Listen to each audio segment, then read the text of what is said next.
오늘 말씀은 죽임을 당하신 어린 양이라는 제목으로 요한계시록 5장 2절에서 12절까지 말씀을 살펴보도록 하겠습니다. 2절에서 12절까지 말씀을 우리가 교대로 읽도록 하겠습니다. 또 봄에 힘 있는 천사가 큰 음성으로 외치기를 누가 그 두루마리를 펴며 그 인을 떼기에 합당하냐 하나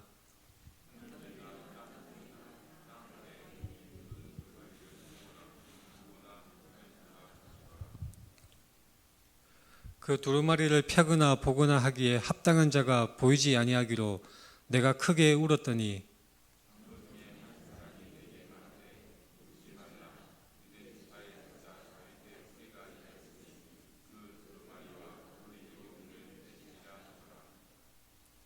내가 또 보니 보좌와 내 생물과 장로들 사이에 한 어린 양이 서 있는데 일찍이 죽임을 당한 것 같더라. 그에게 7뿔과 7눈이 있으니 이 눈들은 온 땅에 보내심을 받은 하나님의 7영이더라.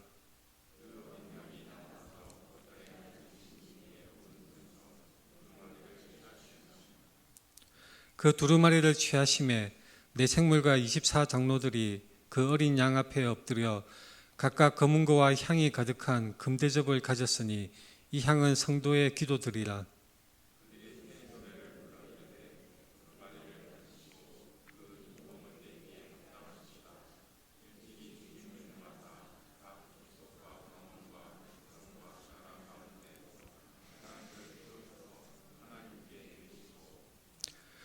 그들로 우리 하나님 앞에서 나라와 제사장들을 삼으셨으니 그들이 땅에서 왕노릇 하리로다 하더라.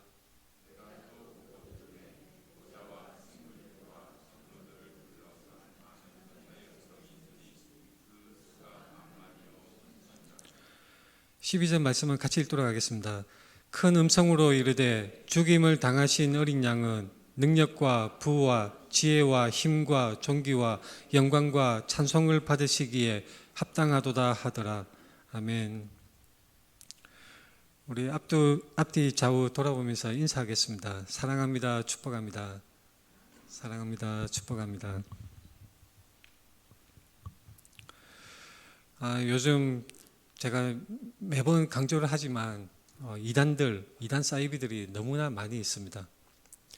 특히 유튜브가 많이 활성화되면서 온라인상으로 그 이단들의 허황된 그런 주장들이 난무하고 있고 여기저기서 인터넷 블로그나 여러 사이트들에서 온갖 해괴한 그런 주장들이 난무하고 있는 실정입니다. 이단들이 더욱더 많아지고 또한 그 세력이 확대되고 있는 것 같습니다. 그런데 그 많은 이단들 중에 상당한 이단들이 어떤 짓을 행하느냐면 바로 요한계시록, 우리가 이 본문 말씀 오늘 요한계시록 말씀을 살펴보는데 요한계시록을 아주 엉뚱하게 해석하는 것을 우리가 볼 수가 있습니다. 요한계시록은 어떤 책입니까? 이 요한계시록은 사도 요한이 십자가에 이제 예수님이 달리실 때에 사도 요한에게 그 모친 마리아를 예수님이 부탁을 하셨습니다. 너의 어머니다, 당신의 아들입니다 하고 이렇게 부탁을 하는 그런 장면이 있습니다. 그래서 다른 제자들은 예수님이 십자가에 죽으시고 또한 부활하셔서 이제 복음 전파의 그런 중대한 지상 사명을 맡기시고 승천하신 후에 다른 제자들은 복음을 전하다가 그렇게 하나같이 다 순교를 하게 되었습니다. 그런데 사도 요한은 상당한 기간 동안은 바로 그 모친 마리아, 예수님의 모친 마리아를 복양하기 위해서 상당한 기간 동안 그 어머니와 함께 지냈던 것으로, 마리아와 함께 지냈던 것으로 우리가 추측하고 있습니다. 그래서 나중에 이제 사도 요한이 그 반모섬에 유배를 가게 됩니다. 나이 많아서 반모섬에 유배를 가서 거기서 오랫동안 유배당하는 생활을 하게 되는데 바로 그때에 기록한 성경이 바로 요한계시록입니다. 요즘 많은 이단들이 이 요한계시록을 가지고 많은 장난을 치고 있죠. 이 요한계시록 내용을 가지고 자신들의 이단적인 그런 주장을 뒷받침하는 주요 근거로 삼고 그 요한계시록 말씀 구절에 그 본래의 의미와 본래의 그 맥락을 무시하고 자기들의 그 이단적인 그릇된 사상과 이단적인 주장들을 그 속에 넣어서 자신들의 그런 주요 근거로 삼고 있는 실정인 것입니다. 유튜브에 보면 수많은 이단들이 요한계시록을 가지고 그런 이단적인 주장을 펼치고 있는 것을 볼 수 있습니다. 우리는 요한계시록을 읽을 때에 상당한 주의를 기울여야 합니다. 왜냐하면 성경 66권 중에서 요한계시록은 그 의미와 그 내용을 이해하기에 상당히 어려운 그런 아주 어려운 책 중에 한 권이라고 할 수가 있습니다. 왜냐하면 많은 상징과 많은 묵시적인 그런 내용들이 들어있고, 또한 무엇보다도 이 요한계시록을 바르게 이해하기 위해서는 구약 성경의 수많은 그 내용들을 잘 꿰뚫고 알아야 되기 때문에 바르게 해석을 할 수가 있는 것입니다. 요한계시록을 우리가 읽을 때에 주의할 점이 있습니다. 본문 말씀과는 직접적인 관련이 없지만 워낙 이단이 많기 때문에 잠깐 말씀을 드리도록 하겠습니다. 우리가 그 기독교 강요를 쓴 존 칼빈이라는 유명한 신학자가 있습니다. 종교개혁의 주요한 신학자라고 할 수가 있습니다. 이 존 칼빈이 성경 주석을 쭉 남겼는데 유독 특이하게도 이 요한계시록에 대한 주석은 남기지 않았습니다. 아마도 요한계시록은 매우 잘못 읽기 쉽고 또한 잘못 해석하기 쉽고 해석하기에 아주 어렵고 난해하기 때문에 또한 자칫하면 나쁜 영향을 끼칠 수 있기에 신중한 존 칼빈이 일부러 그것을 피하지 않았을까 그런 생각을 해보기도 합니다. 수많은 사람들이 요한계시록을 해석하다가 억지로 풀다가 이단의 길로 들어선 사람들이 많습니다.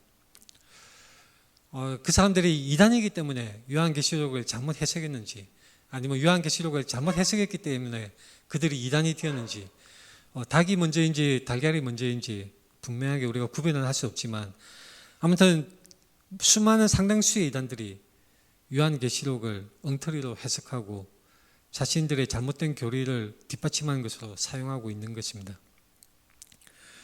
예를 들면 극단적 세대주의, 그리고 시한부 종말론, 그리고 성경의 요한계시록에 나오는 짐승의 표 666 이런 내용들을 가지고 자의적이고 왜곡된 엉터리 내용들로 그렇게 해석을 하고 주장을 하는 것입니다. 제가 여러 번 강조했다시피 666이 짐승의 표로 계시록에 나오는데 이것을 예전에는 뭐 주민등록번호가 666이다. 근데 주민등록번호 이제 보편적으로 다 사용하게 되니까 그 다음에는 바코드가 666이다. 그것도 지나가고 나니까 QR코드가 666이다. 그것도 이제 시들해지고 나니까 이제 베리칩이 666이다. 이런 식으로 어떤 가시적이고 물리적인 그런 것들을 가지고 짐승의 표라고 주장하는 그런 이단적인 주장이 굉장히 많이 횡행하고 있었습니다. 지금도 마찬가지입니다. 지금도 만약에 새로운 어떤 과학기술 그런 어떤 새로운 매개체가 나오면 그것을 가지고 요한계시록에 대입해서 이게 666이다, 짐승의 표다 그런 식으로 주장하는 사람들이 여전히 나타날 것입니다. 666뿐만 아니라 수많은 요한계시록을 두고 많은 이단적인 주장들이 많이 있습니다.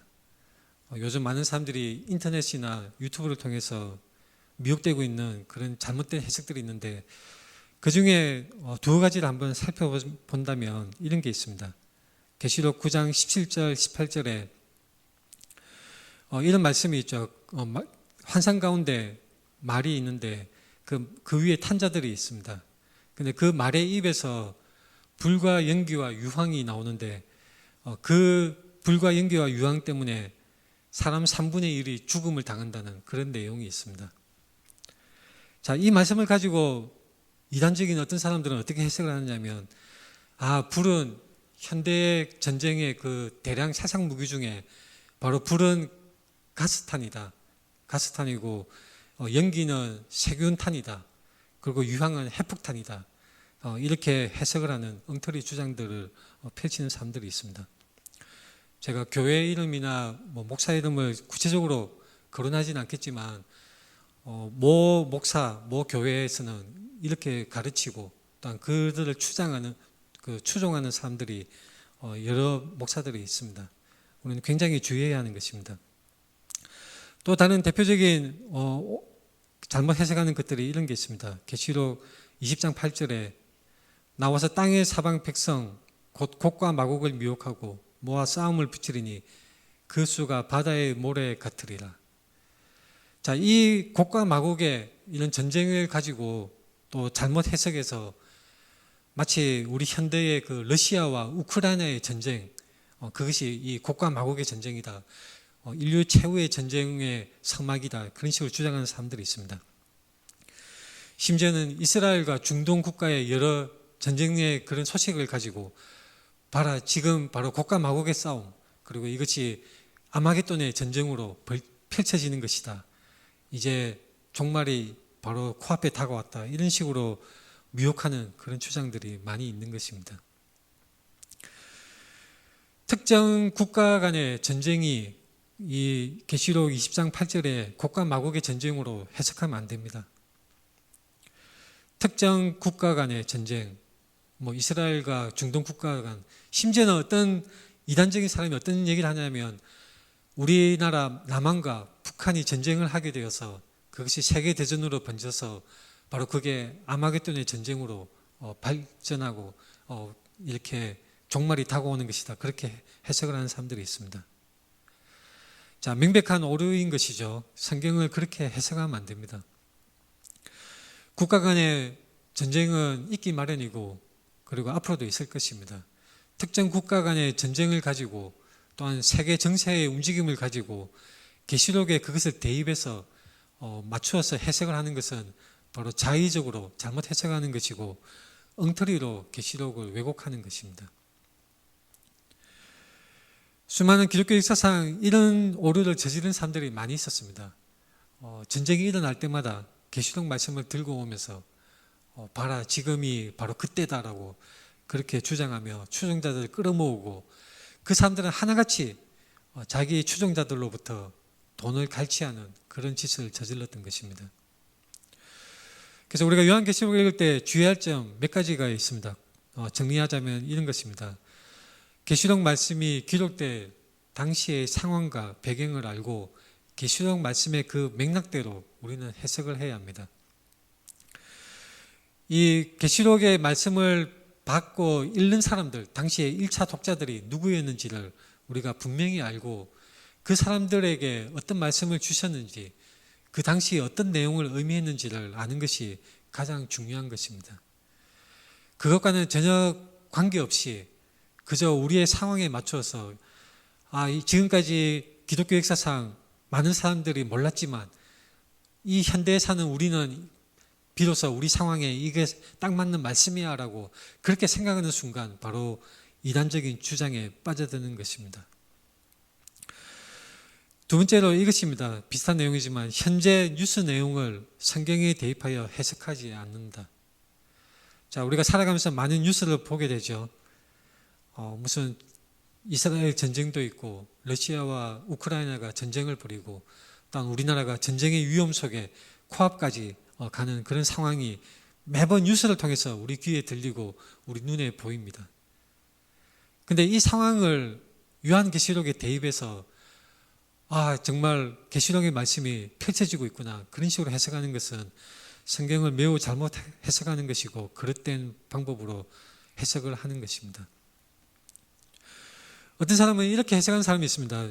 요한계시록에 붉은 말 그리고 검은 말 그리고 흰 말, 백마가 나오는데 어떤 사람들은 이 붉은 말이 공산주의다.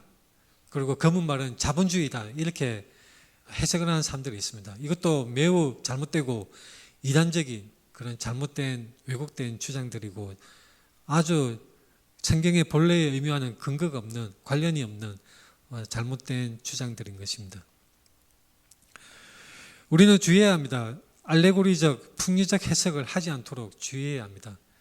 이건 뭐냐면 무슨 성경에 나오는 어떤 단어들을 가지고 이것은 무엇을 의미한다 그렇게 짝지어서 해석을 하는 방법입니다. 예를 들면 계시록의 백마는 무엇이고 이긴 자는 누구이고 이런 식으로 해석을 하는 것은 풍류적인 해석인 것이죠. 바로 이게 이단 사이비 신천지의 해석 방법입니다. 풍류적 해석은 우리가 함부로 행해서는 안 되는 것입니다. 물론 우리가 성경을 가만히 보면 풍류적 해석으로 보이는 그런 해석이 성경 속에 나타납니다. 그것은 단지 성경을 기록한 하나님의 그 영감을 받아서 기록한 성경 저자 그 사람들이 할 수 있는 해석이고 누구나 다 우리가 할 수 있는 해석은 아닌 것입니다. 우리 잘 구별해야 합니다. 풍류적 해석으로 우리가 잘못 성경을 해석을 하게 되면 전혀 엉뚱한 그런 의미를 끌어내기가 쉽게 됩니다. 자, 이런 주의할 점 여러 가지를 제가 예를 들었는데 그 중에 중요한 거 마지막으로 정통교회, 정통교리, 정통신학의 가르침을 따른다. 이건 정말 중요한 것입니다. 기독교 역사는 2000년이 넘습니다. 2000년 동안 수많은 신학자들과 목회자들이 성경을 낱낱이 연구하고 그 의미를 계속 파고드는 그런 기독교 역사를 가지고 있습니다. 2000년이 넘는 세월 동안 성령님께서 이 땅의 교회들을 인도하여 주시고 지켜주시고 또 말씀으로 가르치시고 깨닫게 하시고 지금까지 함께 해오셨습니다. 성령님의 사역이 기독교 역사에 고스란히 남아있는 것입니다. 그 결과물들이 바로 신학 저작물로 신학의 결과물로 우리 손에 주어져 있습니다. 제가 왜 이런 말씀을 드리냐면 모 목사처럼 내가 40일 금식 기도를 했더니 요한계시록의 진정한 의미를 깨달았어.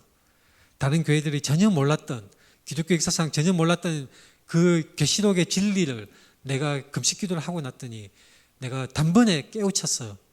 자, 이렇게 주장하는 목사가 있습니다. 제가 이름은 거론하지 않겠습니다만 너무 유명한 목사이죠. 어떤 사람은 계시록을 두고 막 금식 기도하고 여러 가지 이렇게 기도의 그런 오랜 세월을 거쳐서 어느 한순간에 통달했다는 그런 사람들이 있습니다. 또는 어떤 사람은 자기의 귀에 계시록의 비밀을 알려주는 그런 음성을 들었다고 주장하는 사람들도 있는 것입니다. 이상한 음성을 듣고 또는 자기 마음속에 이상한 그 심상이 떠올라서 계시록의 비밀을 깨달았다고 하는 사람들이 있습니다. 우리는 이런 사람들의 주장을 잘 분별하고 엉터리 그런 주장들에 결코 미혹돼서는 안 됩니다. 우리에게는 바른 교회가 가르치는 정통교리와 정통신학의 가르침들이 있습니다.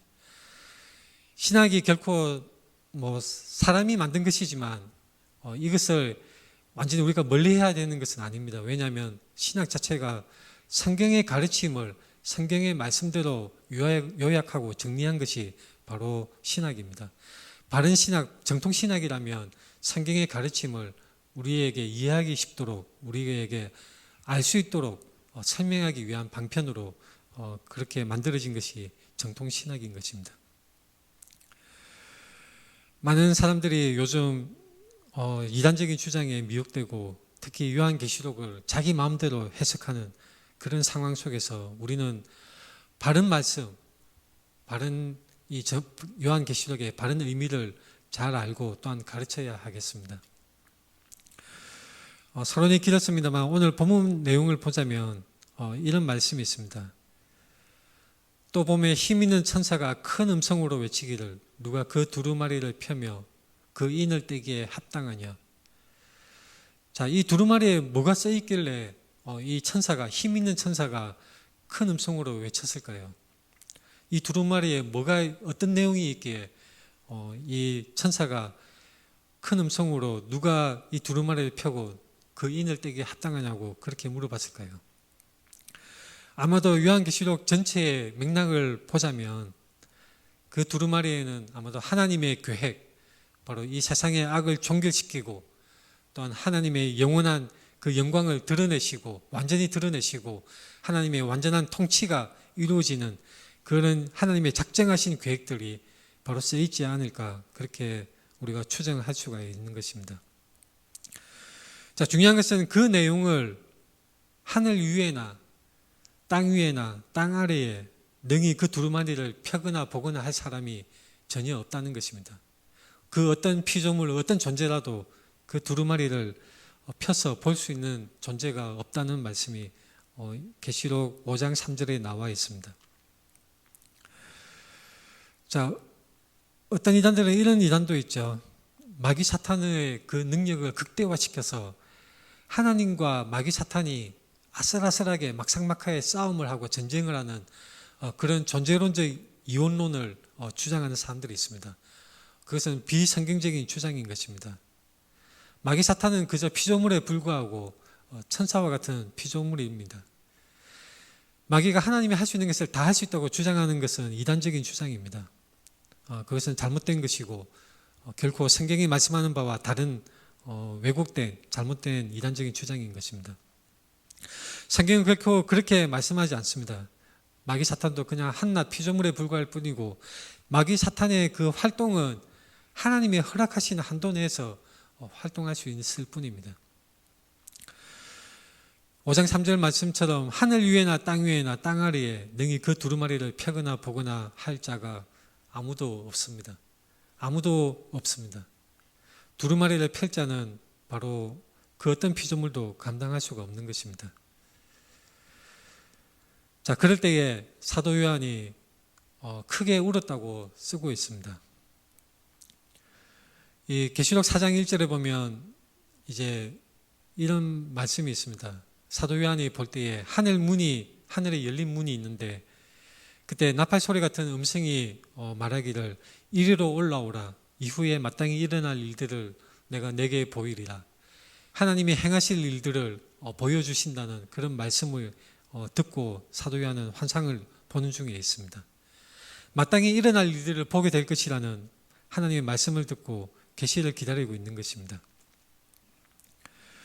근데 이 두루마리를 펼칠 아무런 존재가 없고 그것이 읽을 사람도 읽을 그 존재도 없는 것을 보고 사도 요한은 마음속에 안타까움이 일어났습니다.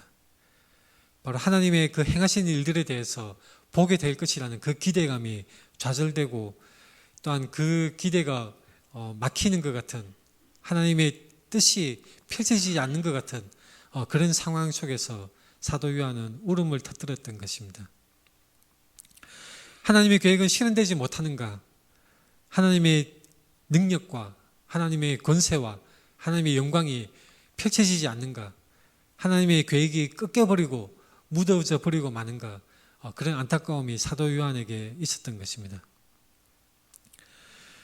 우리가 인생을 살아가면서 신앙생활 할 때에도 우리가 끊임없이 하나님 앞에 기도하고 하나님 말씀대로 살려고 노력하고 하나님의 공의가 우리의 삶 속에 펼쳐지기를 우리가 사모하면서 살아가는데 또한 우리가 진정한 그리스도인이라면 그렇게 살아가야 하는데 어떻게 보면 하나님이 우리의 기도에 응답하시지 않고 이 땅에 불의가 가득하고 하나님을 따르는 자 참으로 옳게 사는 사람들이 핍박을 받고 업신여김 당하고 오히려 웃음거리가 되고 조롱거리가 되는 그런 상황, 바로 우리 인생의 속에서도 그런 안타까움이 우리에게 있을 수 있습니다. 왜 하나님이 지금 당장 내가 기도할 때에 하나님이 역사하심으로 말미암아 하나님의 찬란한 영광이 펼쳐지고 기적적으로 하나님께서 역사하셔서 모든 중한병을 낫게 하시고 모든 그 더러운 죄인들을 깡그리 청소해버리는 그런 하나님의 공의가 확 드러나는 그 순간이 왜 지금 펼쳐지지 않는가? 정말로 답답하고 안타까운 순간이 우리 인생 속에 얼마든지 있을 수 있는 것입니다. 사도 요한은 울었습니다. 하나님의 계획이 펼쳐지기를, 하나님의 뜻이 드러나기를, 하나님 나라의 궁극적인 그 영광이 나타나고 하나님 나라가 도래하기를 간절히 바라고 원했는데 그 계시가 나타나기를 원했는데 하나님 말씀이 이루어지기를 원했는데 상도들의 기도가 이루어지기를 원했는데 그것이 좌절되는가 싶어서 사도 요한은 울었던 것입니다. 그때 장로 중에 한 사람이 사도 요한에게 말합니다. 울지 말라. 유대 지파의 사자 다윗의 뿌리가 이겼으니 그 두루마리와 그 7인을 떼시리라 하더라. 우리말 성경에는 울지 말라. 유대 지파의 사자 다윗의 뿌리가 이겼으니 그 두루마리와 그 7인을 떼시리라 이렇게 평이하게 나와 있습니다. 하지만 원어에서는 이것이 그 도치가 되어 있습니다. 단어 순서가 바뀌어서 이렇게 표현되어 있습니다. 울지 말라, 보라, 보라, behold, 보라, 승리를 보라. 이 말이 아주 강렬하게 표현되어 있습니다. 울지 말아라, 보라 승리를. 바로 어떤 승리냐?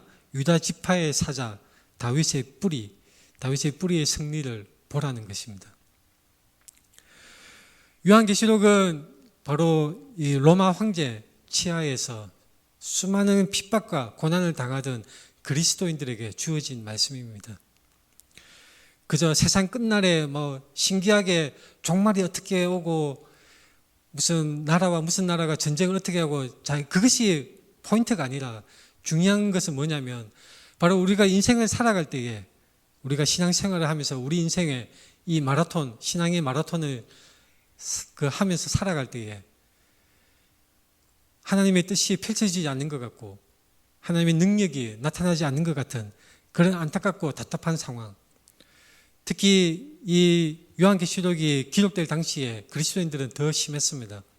로마 황제는 스스로 자기를 신이라 칭하고 바로 자기 외에는 참 신이 없다라고 주장을 하면서 그리스도인들을 닥치는 대로 잡아서 죽이고 톱으로 키우고 끓는 기름솥에 집어넣고 또한 맹수에 우리에 집어던져서 죽게 하였던 것입니다. 많은 그리스도인들이 그것을 두고 간절히 기도했습니다. 하나님의 영광을 드러내십시오. 예수 그리스도가 말씀하신 그날이 속히 오기를 마라나타 하나님 제발 나타나셔서 역사하여 주십시오. 우리를 구해 주십시오. 간절히 기도했던 것입니다. 하지만 웬걸 로마 황제의 권력은 여전히 굳건하고 세상의 부조리는 여전히 강건하고 그 세력은 강대하였던 것입니다. 어떻게 보면 마치 하나님이 우리 그리스도인들을 잊어버린 것 같은 그런 참담한 심정에 그런 감정에 사로잡혔던 것입니다. 바로 절망이 찾아왔습니다. 하나님께서 돌아보시지 않는가? 하나님이 속히 오시겠다고 심판주로서 다시 오시겠다고 예수님이 말씀하셨는데 왜 이 상황 속에서 나타나시지 않고 나의 이 억울함을 풀어주시지 않는가? 이 요한계시록이 기록될 당시에 그리스도인들은 그런 절박함이 있었습니다. 수많은 핍박을 당하고 조롱과 업신여김을 당하는 그 상황 속에서 점점 그 마음이 약해져 가고 있었던 것입니다. 바로 그들에게 주어진 말씀이 바로 요한계시록 말씀입니다.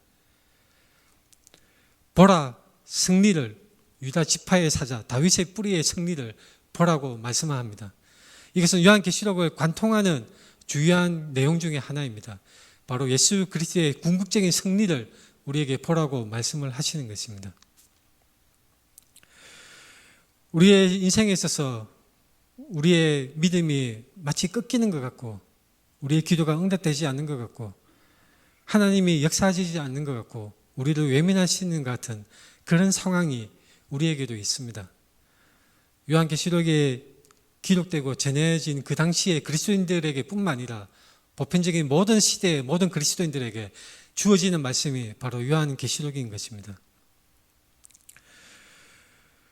유대 지파의 사자, 이 사자라고 바로 말씀하고 있습니다. 라이언, 그 사자는 하나님의 능력과 그런 권세를 상징하는 동물입니다.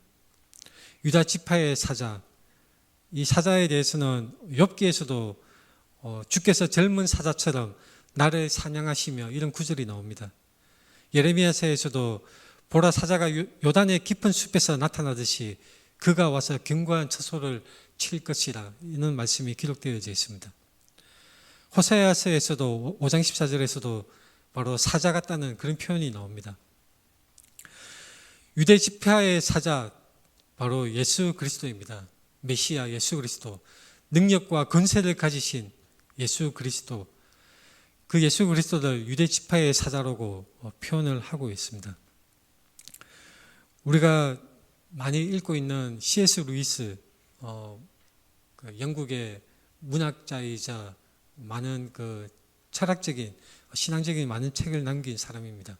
C.S. 루이스가 판타지 소설을 썼는데 여러분들이 읽은 분들도 많이 있을 것입니다. 나니아 연대기. 나니아 연대기라는 아주 유명한 소설을 썼습니다. 그 소설 속의 내용 중에 바로 아슬란이라는 그 사자가 나옵니다. 이 C.S. 루이스는 그 아슬란이라는 사자가 바로 예수 그리스도를 빗대어서 동화 이야기로 소설을 썼던 것입니다. 왜 C.S. 루이스가 예수 그리스도를 사자로 표현했느냐면 구약 성경에 수없이 많은 구절들이 바로 사자로 표현하고 있고 바로 이 계시록 말씀에서도 유대 지파의 사자 다윗의 뿌리로 예수 그리스도를 말씀을 하고 있습니다. 직접적인 이 계시록 5장 5절의 말씀 유대 지파의 사자 다윗의 뿌리 이 말씀에 관련된 구절이 창세기 49장 8절에서 10절 말씀입니다. 이 야곱이 아들들을 축복하는 자리에서 바로 유다에게 예언을 하는 장면인데 그 내용 중에 바로 이런 말씀이 있습니다. 노란색 색칠한 부분인데 유다는 사자 새끼로다. 내 아들아 너는 움킨 것을 찢고 올라갔도다. 그가 엎드리고 웅크림이 수사자 같고 암사자 같으니 누가 그를 범할 수 있으랴. 규가 유다를 떠나지 아니하며 통치자의 지팡이가 그 발 사이에서 떠나지 아니하기를 실로가 오시기까지 이르리니 그에게 모든 백성이 복종하리로다. 바로 이것은 예수 그리스도의 궁극적인 그런 예언의 말씀이 바로 이 창세기에서부터 이미 기록이 되어져 있는 것입니다. 메시아로서 오신 예수 그리스도에 대한 예언의 말씀이 바로 사자로 이렇게 표현이 되어 있고 유다의 그 자손으로 오실 예수 그리스도를 말씀하고 있습니다. 근데 사자로는 권세와 능력이 있는데 계시록 말씀은 아주 절묘하게 이 사자의 그 표현이 어느덧 어린 양으로 표현이 됩니다. 어린 양. 일찍이 죽임을 당한 어린 양으로 표현을 되고 있습니다. 이 어린 양이 바로 하나님을 대신하여 두루마리를 펴고 인을 떼기에 합당한 그러한 대리자로 바로 나오는 것입니다. 하나님의 두루마리를 펴는 것은 하나님이 하실 수 있는 것이죠. 에스겔서 2장에 보면 이 에스겔의 그 환상 중에서도 하나님이 두루마리를 보여주시는데 에스겔 말씀에서는 하나님이 직접 그 두루마리를 펴서 보여주십니다. 에스겔 2장 10절에 그가 그것을 내 앞에 펴시니 바로 하나님이 펴신 것입니다. 자, 근데 계시록 오늘 본문 말씀에서는 바로 어린 양이 이 하나님의 두루마리를 받아서 펴시는 장면이 나오는 것입니다. 바로 어린 양은 하나님이 하실 수 있는 그 하나님의 그 권능과 하나님의 영광을 바로 어린 양이 가지고 그 두루마리를 펴신다는 그런 내용이 나와 있습니다.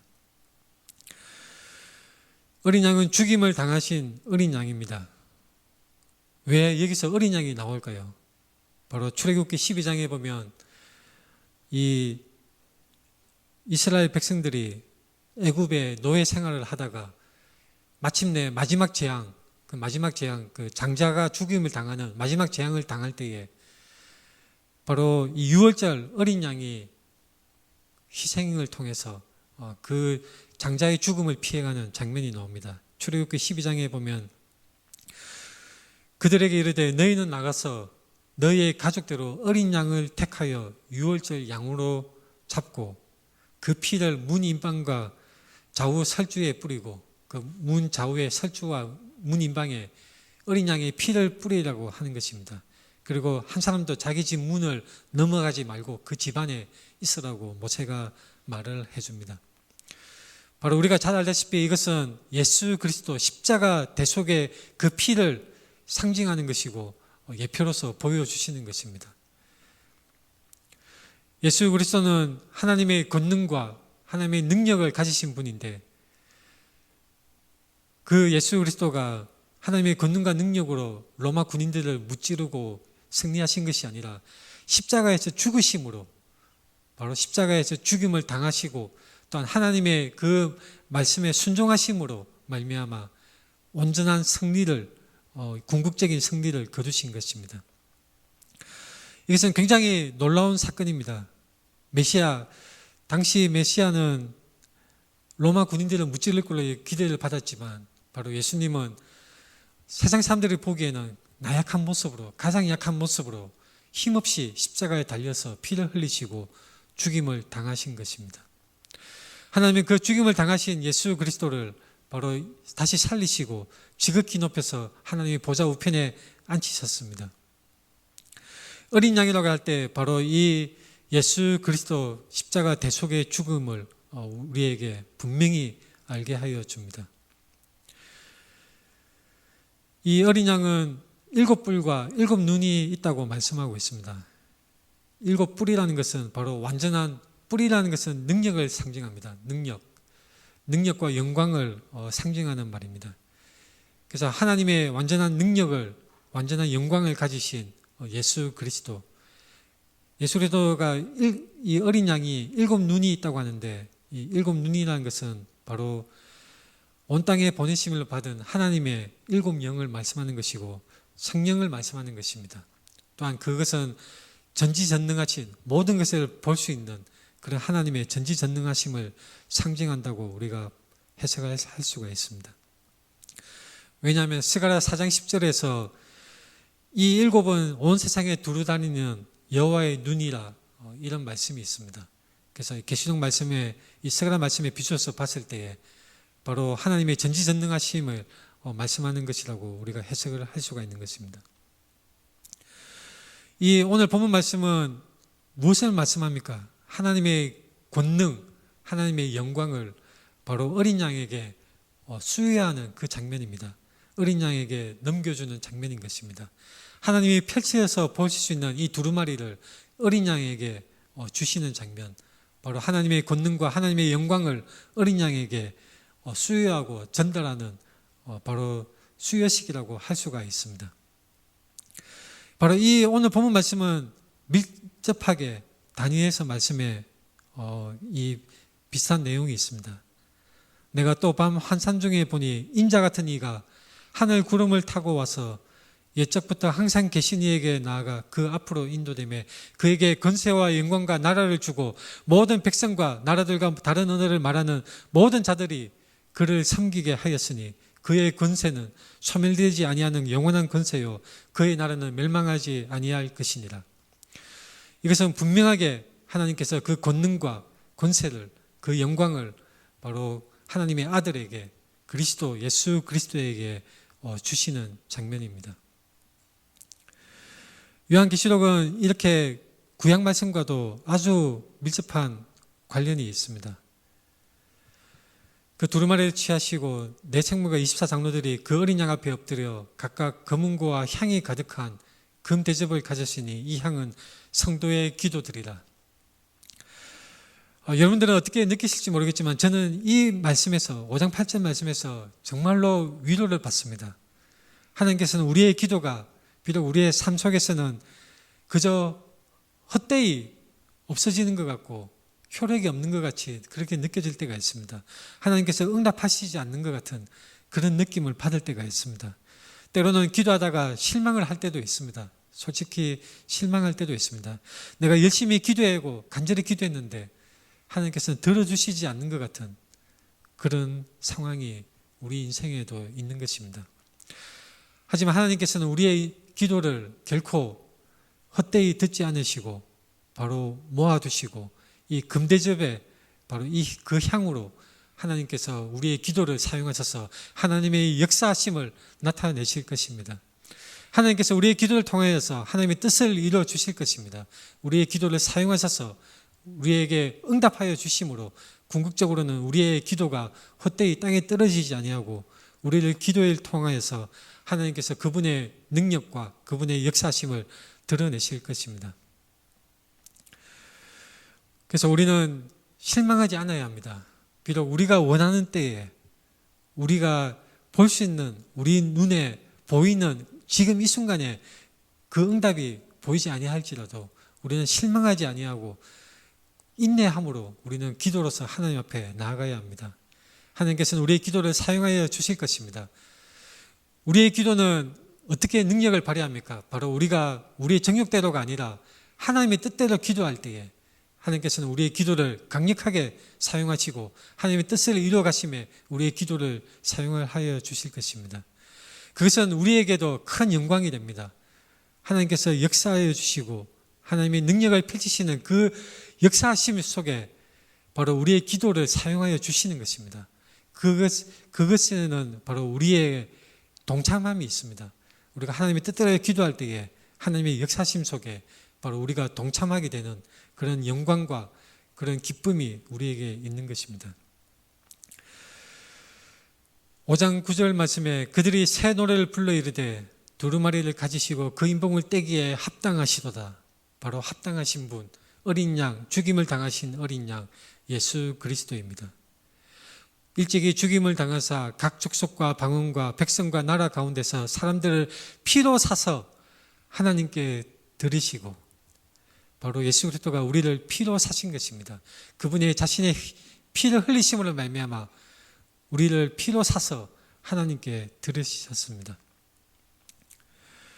피로 샀다는 것은 어떤 사람들은 이것을 마귀한테 지불했다 이렇게 잘못 주장하는 사람들이 있습니다. 그것이 전혀 아닙니다. 피로 산 것은 바로 하나님의 공의를, 하나님의 그 의를 만족시키는 것입니다. 예수 그리스도의 그 피의 값은 바로 마땅히 죽어야 할 우리를, 마땅히 멸망해야 될 죄인들인 우리를 대신하여서 예수 그리스도가 십자가에서 피를 흘리셨고 그 피로 말미암아 하나님의 공의가 충족되고 만족하게 되어서 하나님 앞에서 우리가 의롭다함을 받게 되는 것입니다. 예수 그리스도가 바로 우리를 피로 사서 하나님께 드리셨습니다. 그들로 바로 우리로 하여금 우리 하나님 앞에서 나라와 제사장들을 삼으셨으니 그들이 땅에서 왕노릇하리로다. 나라와 제사장을 삼으신 것은 이것은 이미 구약에서도 예언되어진 말씀입니다. 나라와 제사장을 삼으신 것은 예전에 제가 이것에 관해서 설교한 적이 있습니다. 출애굽기 19장 말씀입니다. 세계가 다 내게 속하였나니 너희가 내 말을 잘 듣고 내 언약을 지키면 너희는 모든 민족 중에서 내 소유가 되겠고 너희가 내게 대하여 제사장 나라가 되며 거룩한 백성이 되리라. 제사장 나라가 되고 거룩한 백성이 되고 하나님의 소유가 되는 것입니다. 바로 피로 사서 우리를 하나님께 드리심으로 바로 우리는 하나님의 제사장이 되고 하나님의 나라가 되고 거룩한 백성이 되고 하나님의 소유가 되는 것입니다. 비슷한 말씀이 베드로전서에도 있습니다. 그러나 너희는 택하신 족속이요 왕같은 제사장들이요 거룩한 나라요 그의 소유가 된 백성이니 이는 너희를 어두운 데서 불러내어 그의 기이한 빛에 들어가게 하신 이의 아름다운 덕을 선포하게 하려 하심이라. 하나님께서는 우리를 주님의 소유로 삼으시고 주님의 백성으로 주님의 제사장으로 삼아주셨습니다. 하나님께 예배드리는 자가 바로 우리 그리스도인들입니다. 하나님의 소유된 백성으로서 하나님을 찬양하고 하나님을 기뻐하고 하나님과 동행하는 사람들, 바로 하나님의 소유된 백성, 바로 그리스도인들입니다. 저와 여러분 모두가 예수 그리스도의 안에 거하는, 예수 그리스도를 믿고 따르는 우리 모두가 그리스도인으로서 하나님의 소유된 백성입니다. 내가 또 보고 들음에 보좌와 생물들과 장로들을 둘러선 많은 천사의 음성이 있으니 그 수가 만만이요 천천이라. 자, 이런 보좌와 생물들, 장로들이 둘러서서 바로 무엇을 합니까? 5장 12절 말씀입니다. 이 말씀은 우리가 같이 소리내어서 읽겠습니다. 같이 읽겠습니다. 큰 음성으로 이르되 죽임을 당하신 어린 양은 능력과 부와 지혜와 힘과 존귀와 영광과 찬송을 받으시기에 합당하도다 하더라. 아멘. 바로 어린 양 우리 예수 그리스도, 우리 구주 예수 그리스도는 영원토록 찬양받으실 분이십니다. 능력과 부와 지혜와 힘과 존귀와 영광과 찬송을 받으시기에 합당하신 우리 구주이신 것입니다. 바로 이 구주 예수 그리스도가 그 피로 우리를 사신 것을 우리는 너무나 감사하고 영원토록 우리는 그분께 찬양을 드려야 하겠습니다. 같이 기도하겠습니다.